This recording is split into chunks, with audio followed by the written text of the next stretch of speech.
Madame, Monsieur, bonsoir. Voici les titres que nous allons développer dans ce journal. Après de difficiles négociations, un accord pourrait être en passe d'être signé entre les forces alliées et Moscou. Un accord qui définira avec précision le rôle exact des troupes russes, l'optimisme de Bill Clinton et de Jacques Chirac. Au Kosovo, la progression de la KFOR met à jour de nouveaux massacres. Louise Arbour, présidente du TPI, aura tous les moyens à sa disposition. L'affaire Coca-Cola avec pour la première fois la conférence de presse des responsables de la société. Des propos plutôt light, on attendait davantage d'explications. En Corse, la mise en examen de José Rossi, président de l'Assemblée territoriale pour détournement de fonds publics. José Rossi conteste. Le clonage humain, des scientifiques américains sont parvenus dans un ovule de vache à reproduire des cellules embryonnaires. On s'y attendait, mais cette révélation inquiète. Jours après jour, l'avancée des forces de la paix au Kosovo donne l'ampleur des massacres perpétrés ces 2 derniers mois, même s'il faut rester d'une extrême prudence sur les estimations chiffrées. Certains officiels parlent de 10 000 civils assassinés. Dans la zone contrôlée par les Français au sud de Mitrovica, la découverte de cimetières de fortune fait état de massacres contre les populations albanaises, comme en témoigne ce reportage de nos envoyés spéciaux Thierry Tullier, Bruno Giraudon. La terre a été fraîchement retournée. Il y a peu encore, c'était un champ, c'est devenu un cimetière de 87 tombes. Ces gens étaient des réfugiés, ce sont les Albanais du petit village de Studime qui les ont enterrés. C'était le 2 mai. Les gens fuyaient leur maison. Ceux qui sont morts conduisaient les tracteurs. Les Serbes les ont tués devant leurs femmes et leurs enfants. Studime n'a pas été que le témoin de tueries. Ce village de 600 âmes a été lui aussi endeuillé. Quelques semaines après le massacre des réfugiés, le 29 mai exactement. La vie tranquille de Jemail a basculé. Son frère et 11 membres de sa famille, des cousins et des cousines, ont été tués au petit matin dans leur maison. Quand j'ai vu les corps, je me suis dit « Oh mon Dieu, qu'est-il arrivé à ma famille ?» On n'a touché à rien, on a laissé les choses comme on les a trouvées. Le plus petit avait 5 ans, il a eu la mâchoire traversée par une rafale.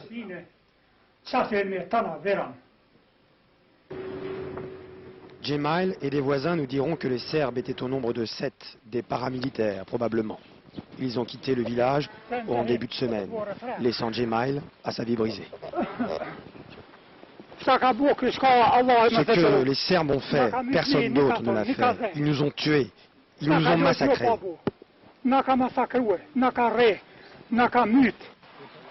Le village de Studime n'est pas un cas isolé. Dans la zone contrôlée par les Français depuis hier, les découvertes macabres se sont multipliées, tout comme les témoignages. Les informations seront transmises au tribunal pénal international. Notre mission n'est pas d'enquêter. Notre mission est de recueillir, de déterminer, de localiser les points et tout l'ensemble de ces renseignements sont transmis à l'état-major de la KFOR qui les transmettra elle-même aux enquêteurs. Tâche longue et difficile. Dans les environs de Mitrovica, on ne compte plus les cimetières de fortune, où seuls les effets personnels posés à même les tombes peuvent permettre un jour d'identifier les victimes. Et les premiers enquêteurs du tribunal pénal international sont arrivés sur le terrain au Kosovo. 2 nouveaux experts, notamment français, devraient les rejoindre dans les jours qui viennent. Louise Arbour, procureur du TPI, tenait en début d'après-midi une conférence de presse indiquant que le temps allait donner tous les moyens à la KFOR, y compris la force armée, pour faire aboutir ces investigations. Valérie Fournier. La mission des experts du tribunal pénal international est de collecter les preuves et d'évaluer l'ampleur du nettoyage ethnique. Leur priorité, enquêter sur des sites de massacres comme celui-ci. Là où les corps des victimes sont encore en surface et où les preuves d'exécution doivent être rassemblées au plus vite pour mieux reconstituer le scénario des massacres. Les réels aspects de nos investigations sont encore à définir, comme le processus des exhumations, le cadre des autopsies. Les experts auront beaucoup de travail et actuellement avec le nombre de victimes, cela peut prendre des mois, voire des années.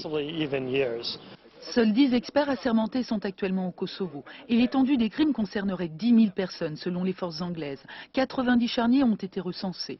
Pour enquêter, le TPI a mandaté 12 équipes d'experts de 12 nations, dont la France. Les spécialistes français sont de l'identité judiciaire et de la gendarmerie. On fait appel à toutes les techniques d'identification qui sont employées par la médecine légale d'une part et par la police technique et scientifique d'autre part, c'est-à-dire les examens balistiques, les relevés d'empreintes digitales si on peut en trouver. Aujourd'hui, l'OTAN vient de donner au TPI les moyens d'enquêter. La KFOR a mandat d'assister les experts au Kosovo. La décision prise par l'OTAN aujourd'hui apporte un soutien considérable et explicite à l'action et aux efforts du tribunal, notamment en cas de nécessité d'arrestation. L'une des priorités de la KFOR sera d'être au service du TPI. Pour la première fois, une force d'interposition pourra adopter une attitude dite active dans l'arrestation des criminels de guerre, retrouver et arrêter les auteurs de ces massacres. Depuis près d'une semaine maintenant et sans aboutir, se déroulent les négociations concernant la place des forces russes dans le règlement de la paix au Kosovo. En fin de journée, des informations contradictoires faisaient état d'abord d'un règlement trouvé à Helsinki. Bill Clinton, présent à Cologne pour le G8, se déclarait particulièrement optimiste. Mais à l'heure qu'il est, rien n'indique de façon certaine qu'un accord ait été conclu, même si Jacques Chirac précisait tout à l'heure que l'on est sur la bonne voie. Je vous propose d'écouter. L'accord qui est pour moi encore en négociation, même si vous avez raison, et même s'il est finalisé, et même s'il est signé, mais je ne le sais pas, officiellement. Cet accord, je crois, est un bon accord. Il était souhaitable de trouver, et la France a toujours souhaité, trouver avec les Russes un accord permettant la participation des troupes russes à l'ensemble de l'action de la KFOR dans des conditions qui ne remettent pas en cause la bonne organisation du commandement et le bon fonctionnement de la force. Donc, je me réjouis que des forces russes soient associées à la KFOR. Je souhaite que l'accord soit techniquement bon, mais je ne le connais pas encore dans le détail. Et en direct de Cologne, nous retrouvons Jean-Marc Ilouz. Faut-il tempérer ce soir les propos particulièrement optimistes du président américain et donc du président français qui parle dès ce soir d'un accord malgré tout? Eh bien, écoutez, oui et non. Disons qu'en attendant les dernières virgules qui attendent la signature des Russes, soit demain à Helsinki, soit après-demain dimanche, ici même au sommet du G8 à Cologne, avec la venue peut-être du président Yeltsin. En gros, on connaît cet accord. Il comporte 3 parties. D'abord, 4 bataillons russes sont intégrés à la KFOR, 2 en secteur américain, 1 en secteur français, 1 en secteur allemand. Au fond, 3 zones pour les Russes, mais 3 zones contiguës qui auront toutes les apparences d'un secteur, le goût politique et diplomatique d'un secteur, mais qui ne seront pas un secteur, puisqu'elles n'auront aucune autonomie opérationnelle par rapport à l'OTAN. Alors bien sûr, c'est le deuxième point, sur le papier, les Russes au Kosovo, comme hier en Bosnie, dépendront d'un général russe installé à Bruxelles. Mais sur le terrain, ils prendront leurs ordres du général Jackson, non pas en tant que général de l'OTAN, mais en tant que général britannique. Les apparences sont sauves. Pour l'OTAN, les principes aussi sont sauvegardés. Par exemple, à Pristina, les Russes conserveront non pas le contrôle, mais l'administration de l'aéroport, mais la gestion, le contrôle de l'espace aérien appartiendront au général Jackson, non à l'OTAN. Les apparences sont sauves. Pour les Russes, les principes sont respectés. Pour l'OTAN et pour les réfugiés kosovars, le spectre, le fantôme d'un Kosovo à 2 têtes, Russe et OTAN, disparaît. Un Kosovo partition, un Kosovo qui n'aurait pas une autorité unique et qui les dissuadait de revenir chez eux dans les jours qui suivent. Merci Jean-Marc Ilouz. La situation à Pristina semble particulièrement chaotique. Malgré la présence des forces de la paix, la population serbe continue de vivre dans la peur, une peur qui s'installe, amplifiée par la découverte du massacre de familles serbes. Envoyés spéciaux Bertrand Koch, Dominique Bonnet. Devant la mairie de Pristina, quelques Serbes se sont placés sous la protection d'un officier anglais de la KFOR. Ils obtiennent que l'anglais les accompagne. À quelques kilomètres de là, au village de Sofalia, où, disent-ils, 2 d'entre eux ont été tués par des Albanais. Ils avaient peur de monter ici tout seuls, confirme l'Anglais. C'est pourquoi nous les escortons. Le portail est ouvert. La maison est au fond du jardin. Et les corps sont là, sur la terrasse, depuis 2 ou 3 jours peut-être. C'était un couple de retraités, les Stanisavlitch. Pourquoi ont-ils été tués? Personne ne le sait. Ils ne méritaient pas cela, pas eux. Ils n'avaient jamais fait de mal à personne. Les Stanisavlitch vivaient là depuis toujours. Ils avaient 66 et 67 ans. Ils n'ont pas été tués tout de suite. Ils ont d'abord été battus avant d'être abattus.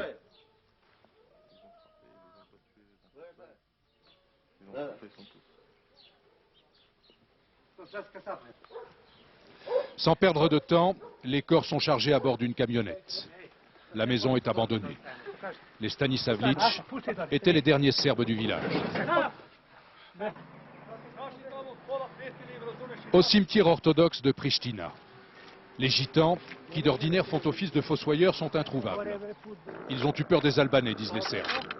C'est donc la famille qui doit creuser elle-même la tombe des 2 vieux.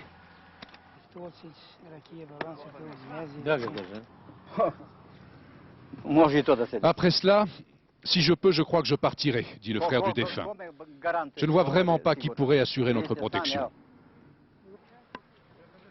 Les Serbes enterrent leurs morts à la hâte, sans cérémonie. Pas de cercueil, pas de pop. Les 2 corps couchés à même la terre, une sépulture de guerre. Ce sera dur, reconnaît l'Anglais qui ne les a pas quittés. Dur de vaincre la peur, dur de faire revivre ensemble 2 communautés attachées à la même terre et que trop de morts séparent. Le patriarche de l'Église orthodoxe se mobilise pour empêcher de toutes ses forces l'exode des populations serbes et la protection des lieux saints. Le patriarche Pavle, qui s'est ouvertement opposé à Slobodan Milosevic, un fait sans précédent, entreprend un nouveau combat. Il s'est installé au Kosovo accompagné de dignitaires religieux. Il était à Peć aujourd'hui. Maris Burgo, Gilles Jacquet. Les hommes de la CAFOR l'ont escorté jusqu'à Peć. Monseigneur Pavle, patriarche de l'Église orthodoxe serbe, est venu dire à ces hommes et femmes qu'il ne faut surtout pas fuir.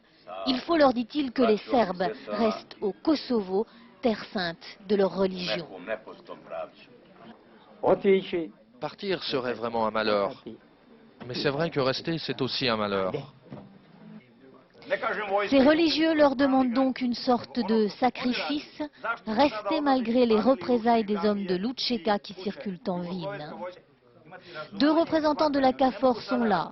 Ils notent, un peu embarrassés, l'incompréhension et les questions de ces Serbes qu'ils sont censés protéger. Pourquoi est-ce que vous ne désarmez pas Lučeka tout de suite? Mais est-ce qu'au moins vous ne pourriez pas sécuriser quelques rues pour qu'on puisse venir sans problème ici dormir la nuit? Les représentants de la CAFOR quittent les lieux sans avoir vraiment rassuré. Ils désarmeront, disent-ils, mais il faudra du temps. À l'extérieur du monastère, une femme vient annoncer aux autres que son mari et ses 2 fils viennent d'être enlevés par des hommes de Lučeka. Plus loin, la maison de ce Serbe brûle. Il dit que 2 hommes de Lučeka sont venus y mettre le feu et l'ont menacé. Ce Serbe serait aujourd'hui puni pour avoir protégé les maisons de ses voisins.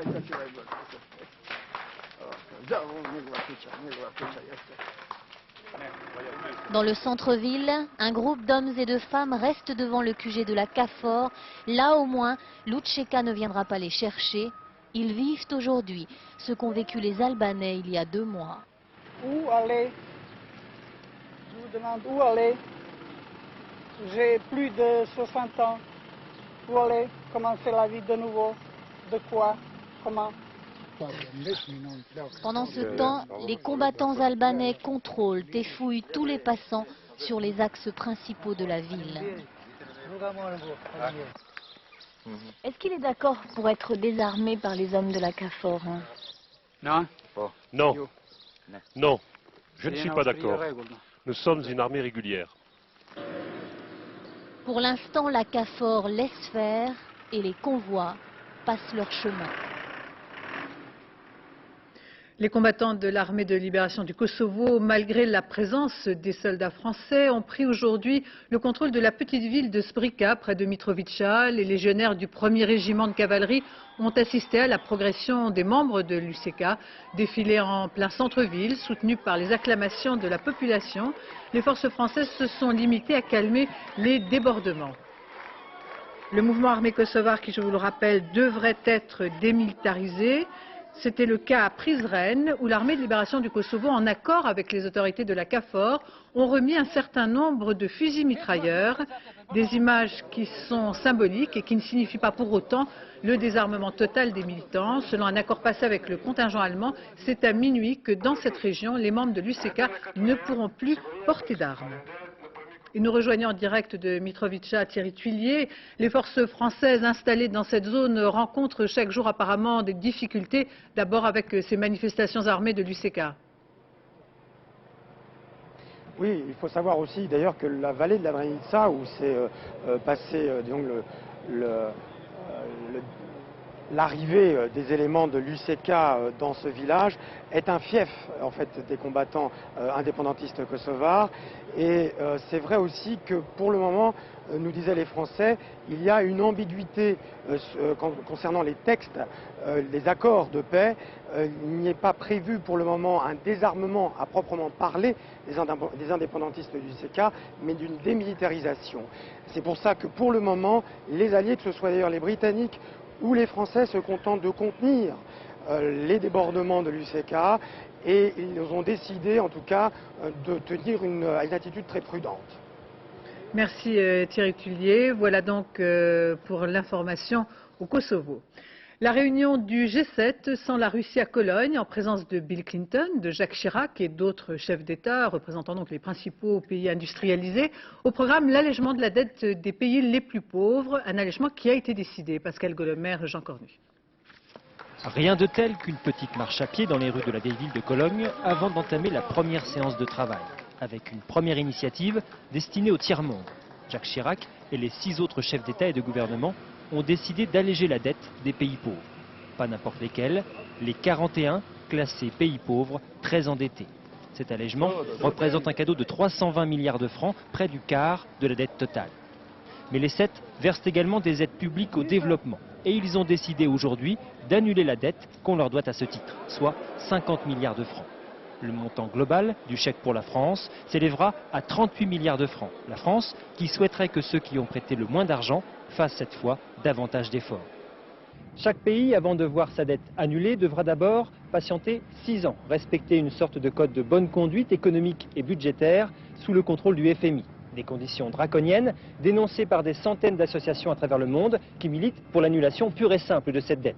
Des associations qui seront présentes demain à Cologne pour remettre au chef d'État une pétition en ce sens, forte de 11 millions de signatures. Aujourd'hui, date anniversaire de l'appel du 18 juin du général de Gaulle, avec des cérémonies au Mont-Valérien en présence de Jacques Chirac, qui a ensuite gagné Cologne en fin de matinée, accompagné du ministre de la Défense, de celui de l'Intérieur et du secrétaire d'État chargé des anciens combattants. Le chef de l'État a passé les troupes en revue au son de la Marseillaise, puis a écouté au garde à vous la lecture de l'appel du 18 juin au pied de la crypte du mémorial. L'entreprise Coca-Cola sort de son silence et tente de s'expliquer lors d'une conférence de presse, des propos qui se veulent rassurants, mais on pouvait en espérer davantage. Émilie Lançon, Philippe Turpot. Alors quand il s'agit du marché français... Coca-Cola Light pour madame, Coca traditionnel pour monsieur. Une dégustation de rigueur devant les caméras pour les responsables de Coca-Cola. Très critiquée pour son manque de transparence, la firme a décidé de communiquer. Une première contre-offensive médiatique en France depuis le début de la crise pour assurer que tout va bien. Il a été établi de manière formelle que la boisson est hors de cause, sa qualité est irréprochable. Il semble également se confirmer que les mesures exceptionnelles que nous avons adoptées, en plein accord avec les autorités françaises compétentes, sont surdimensionnées par rapport à la nature et à l'importance du problème. Pour expliquer les malaises, Coca-Cola avance toujours la même thèse et la démontre, images à l'appui. Ce sont en fait des produits chimiques servant à désinfecter les palettes de livraison qui seraient responsables des intoxications. Des produits toxiques uniquement utilisés en Belgique. Ainsi, seul un nombre limité de canettes seraient concernées, celles provenant de l'usine de Dunkerque, vendues en Belgique, puis revenues en France. De son côté, la répression des fraudes procède à des analyses dans son laboratoire de Bordeaux. Les résultats devraient être connus dans les prochaines heures. On saura alors si les explications avancées par Coca-Cola sont confirmées ou non. L'attentat à Sainte-Gabelle contre le centre des impôts a été revendiqué cet après-midi par l'armée révolutionnaire bretonne. Lionel Jospin a exprimé sa solidarité avec les habitants. Lionel Jospin qui est arrivé dans son fief en début de soirée. Philippe Bisserias, Christophe Larocca. La cible est symbolique, la perception de Sainte-Gabelle, fief électoral du Premier ministre. L'explosion a réveillé tôt ce matin les habitants de cette commune rurale de la Haute-Garonne. C'était une grosse déflagration avec un gros souffle qui nous a réveillés à 5 h du matin. Alors vous voyez, on est encore un petit peu sous le choc. Ben oui, bien sûr, on est allé voir ce qui se passait. Dans la rue, les vitres d'une vingtaine de maisons sont brisées. Pas de victimes, mais d'après ce pâtissier, le bilan aurait pu être plus lourd. Je crois que votre apprenti d'ailleurs a failli être victime de cet attentat. Ah oui, à 2 minutes, même pas 2 minutes, il passait. Pourquoi? Parce qu'il descendait juste l'escalier là, il a logé le trottoir et il est rentré à la pâtisserie. La section antiterroriste du parquet de Paris s'est saisie de l'affaire. Dans l'après-midi, l'attentat a été revendiqué par l'ARB, l'armée révolutionnaire bretonne, qui signerait là son 12e attentat en 8 mois. La bombe serait composée d'1 kilo de dynamite et d'un minuteur, matériel couramment utilisé par les activistes bretons. Dès ce matin, lors d'un voyage officiel au Danemark, Lionel Jospin a tenu à réagir. Ce genre d'acte anonyme, toujours le même caractère de lâcheté, puis ça prend en otage des gens qui vivent là leur vie au quotidien, tranquillement. Le Premier ministre s'est rendu ce soir à Sainte-Gabelle. C'est la première fois qu'un attentat est commis dans ce village de 2000 habitants. En Corse, le président de l'Assemblée territoriale, José Rossi, a été mis en examen pour détournement de fonds publics. C'est ce que l'on a appris aujourd'hui. José Rossi, qui est président du groupe Démocratie libérale à l'Assemblée nationale, se voit reprocher d'éventuels détournements d'argent destinés au RMI. Il conteste catégoriquement sa mise en examen. Agnès Varamian. C'est par un communiqué que José Rossi conteste sa mise en examen. Résultat, selon lui, d'une présentation fallacieuse de ce dossier. La justice lui reproche sa gestion des crédits d'insertion du RMI. Entre 1995 et 1997, 7 millions de francs ont été attribués abusivement, selon la justice, à des clubs de football professionnels ou à des associations n'ayant rien à voir avec les RMistes. Toussaint Luciani était en charge de cet argent à l'époque. Il plaide la transparence. Ces dépenses auraient même été encouragées par le préfet Erignac. On avait à un moment donné plus de 40 millions bleus non consommés, alors qu'il y a toute cette misère. Donc le préfet, qu'est-ce qu'il avait dit? Allez, étendons le champ. C'est pour ça qu'il a signé à 2 reprises, le préfet. Donc il a eu, si vous voulez, une extension de la notion de RMI. Et c'est vrai qu'au sens strict de la loi, tout le monde est sorti du dispositif de la loi. C'est clair. Dans ce dossier où n'apparaît aucun enrichissement personnel, José Rossi plaide la responsabilité collective. À l'époque, en effet, des libéraux aux communistes, tous les élus ont voté ces budgets. C'est un coup dur pour José Rossi, premier mis en examen dans cette affaire, mais la justice pourrait bien demander des comptes à des agents de l'État. Il y a quelques mois, c'est le préfet Bonnet qui avait initié cette instruction. L'ancien ministre de la Santé, Claude Évin, a été mis en examen pour homicide involontaire à la suite de la plainte d'une famille d'une personne contaminée par le sida après une transfusion et qui est décédée en 1991. C'est la commission d'instruction de la Cour de justice de la République qui a engagé cette procédure. Et puis toujours au chapitre judiciaire, le réquisitoire cet après-midi à l'encontre de Jacques Rosemary est demandé le maximum prévu par la loi, un réquisitoire qui se veut exemplaire, Dominique Verdaillen.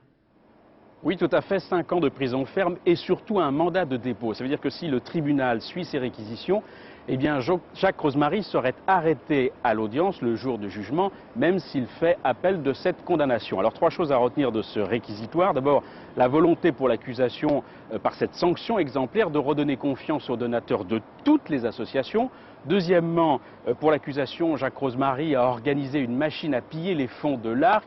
Il a, dit le procureur, méprisé l'Arc, les donateurs, les chercheurs, les malades, leurs familles. C'est abject, répugnant, monstrueux, dit le procureur. Troisièmement, l'âge, 73 ans, et la maladie de Jacques Rosemary ne doit pas faire attendrir le tribunal. Jacques Rosemary, s'il a bougonné 2 ou 3 fois, n'a pas réagi à l'annonce de ses peines requises. Je vous invite en revanche à écouter Maître Olivier Metzner, l'un de ses avocats. Un procès, 5 heures de réquisition et rien. Rien, aucune démonstration. Il faut un coupable parce qu'il y aurait un scandale de l'Arc. Dès lors, il faut condamner M. Rosemary, pas d'autres personnes de l'Arc, simplement lui. C'est le procès d'un symbole et pas autre chose que cela. Voilà, il faudra pour Jacques Rosemary attendre septembre ou octobre probablement, date à laquelle le jugement sera rendu pour savoir s'il retourne oui ou non en prison. Merci Dominique Verdaillan.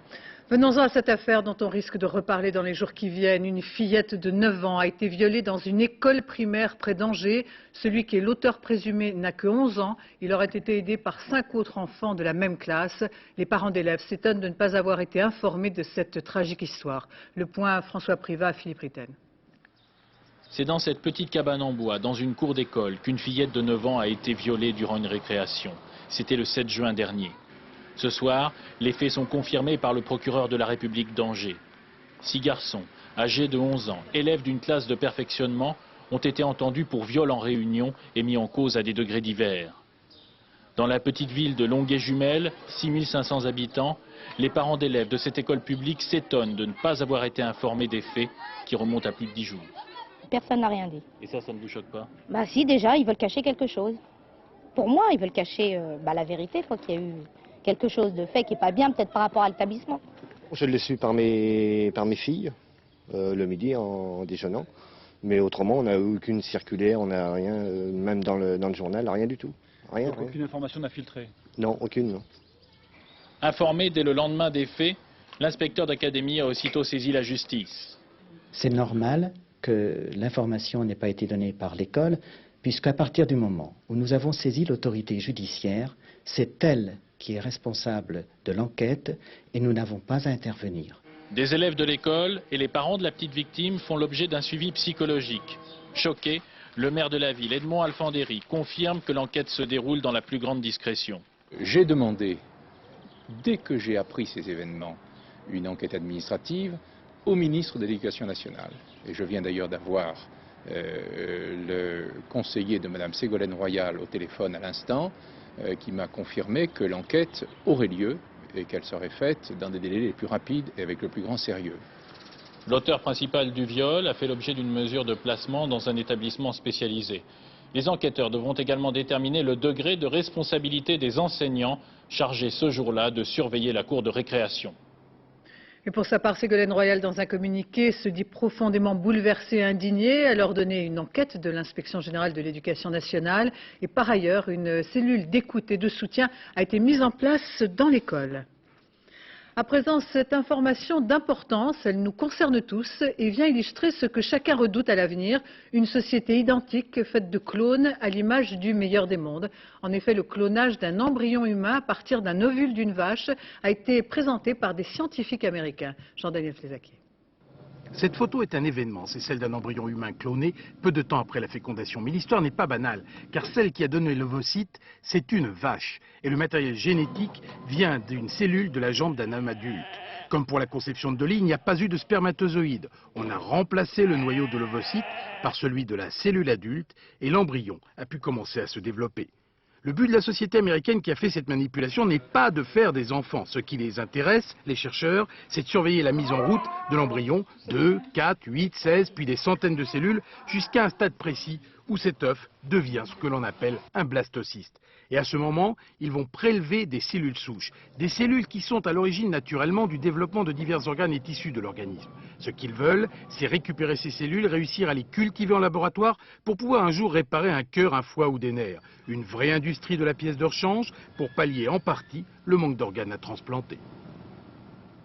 Et avant de souligner les dangers d'une telle découverte, Jean-Daniel Flezaké, il y a une formidable avancée pour la recherche avec des implications médicales pratiques. Bien sûr, puisque comme on le disait, c'est une industrie de la pièce de rechange. Vous savez, quand il y a par exemple un infarctus du myocarde avec des tissus cardiaques, le muscle cardiaque qui aujourd'hui est détruit, on ne sait pas comment le remplacer. Quand il y a des atteintes du foie avec des insuffisances hépatiques graves et quand on ne peut pas greffer le foie à quelqu'un, cette personne risque de mourir. Dans la maladie de Parkinson ou d'autres maladies neurologiques, quand les tissus sont détruits, on n'a rien. Là, on peut espérer arriver à faire des banques de tissus, à cultiver des tissus qui soient beaucoup plus faciles à transplanter qu'un organe étranger et arriver à réparer des petits morceaux. On ne réparera pas un cœur entier, mais on réparera des zones du cœur, on réparera des zones du foie qui permettront aux personnes malades de récupérer, sinon l'intégralité des fonctions de l'organe, du moins une grande partie. Donc si je vous comprends bien, de cette découverte, on est capable de tirer le meilleur et le pire. Oui, c'est toujours le même problème, il y aura toujours des fous. Il y a des gens qui cloneront des êtres humains. C'est évident, avec l'énergie nucléaire, vous éclairez une ville ou vous faites Hiroshima, il y aura des fous qui iront plus loin que ce qu'on a le droit d'accepter, mais globalement, c'est une recherche très importante et on ne doit pas l'interdire au fait que certaines personnes peuvent très mal se comporter. Merci Jean-Daniel Flezaké. Le salon du Bourget avec la signature entre Paris et Bonn d'un bon de commande de 160 hélicoptères de combat. Cet hélicoptère Tigre qui rivalisera avec l'Apache américain est capable de faire des loopings. Première livraison prévue en 2002.